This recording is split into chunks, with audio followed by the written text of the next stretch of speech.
From 1939 to 1945, World War II occurred. The Allied powers were against the Axis powers in the Second World War.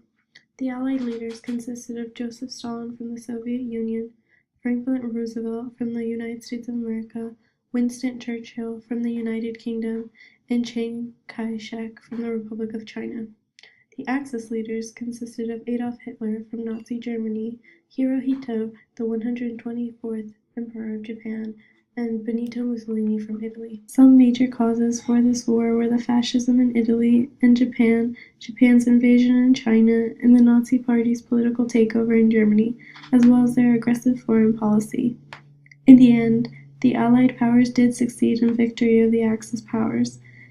As some form of documentation of the war and the causes of the war, there were photographers who took photographs of people's lives, the war fields, the war itself, the causes, and the aftermath. There were many photographers during World War II, and some of them were Charles Curley, Edward Steichen, Dmitry Baltermans, and Tony Vaccaro. He served as a photographer for the United States Navy during World War II. He was recruited by U.S. Navy reservist Edward Steichen to document the impacts and journeys of the U.S. soldiers from the air and on the ships. Curley served on the USS Yorktown. Not only did Curley use a camera to document these moments, he also served as a videographer. His photos during his time with the Navy truly show his attention to detail, unique angles, and true artistry with the lens that many photographers at the time were striving to do. Many of his shots had an emphasis on landscape, which gave a true sense of space to the viewers.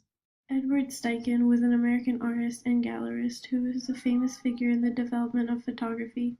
Steichen was the director of photography at the Museum of Modern Art from 1945 to 1962. He later became the director of the U.S. Naval Photographic Institute during World War II. He is most famous for his renowned exhibition, The Family Man, which had over 500 photos from 68 countries. Steichen received multiple awards and honors. He passed away on March 25, 1973. Most of his works are found in collections in multiple places like Chicago, Los Angeles, and in Washington, D.C. Dmitry Baltermans was a Russian photographer who had a very interesting take on World War II. Starting from his childhood, Dmitry was born in Warsaw, Poland. When his father died in World War I, his mother and him moved around Europe, getting odd jobs until he got a job at the Izvestia printing house, where he discovered his love for photography and later graduated from Moscow State University. He later went to the military to teach math. He was later promoted and given a job from the Izvestia printing house to take pictures of what was going on in western Ukraine. He later covered many major battles and places such as Stalingrad, the Ukraine, Poland, and Germany. His photos showed the grim and very dark reality of war, showing even without color that war was black and white and no real gray area. His photos also showed symbols of hope which helped people believe that the war can end and will end. Tony Vaccaro is a renowned American photographer who not only was a combat infantryman in the front lines of World War II, but he was a passionate photographer who wanted to capture the grittiness and the story of the war in his pictures. Tony Vaccaro was born in America, but he was raised by his parents in Bonneville, Italy, until his parents passed away when he turned 8 years old. He was then raised by his aunt and uncle until he was old enough to be drafted into the war with the U.S. Army at the age of 21.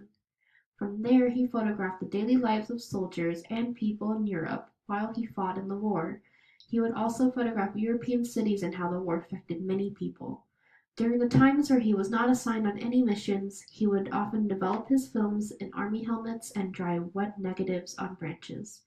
After World War II ended, he became a commercial photographer and became a nationally acclaimed and most sought after photographer in the 1950s. From there, he promised himself he would never photograph any more war-related photos. He has kept his promise and he wants to make sure that he would never do that again. He instead put his passions in photography towards photographing models and important people such as John F. Kennedy and Pablo Picasso. Ultimately, the legacy of his war photos is very important as it serves to reflect the damage World War II had on soldiers and the civilians that endured through it. As living in the year 2018, we have learned if it wasn't in history class or a family member explaining our past history, Many of us wouldn't have known or know of World War II. However, with the invention of cameras, we are able to view and have a better understanding of how things happen and get an actual view through the photographs of the horrific aftermath of what a war can cause. Thanks to the brave photographers who risked their lives to show the rest of the world this war and many more occasions throughout history, we cannot just imagine our minds, but actually how life was.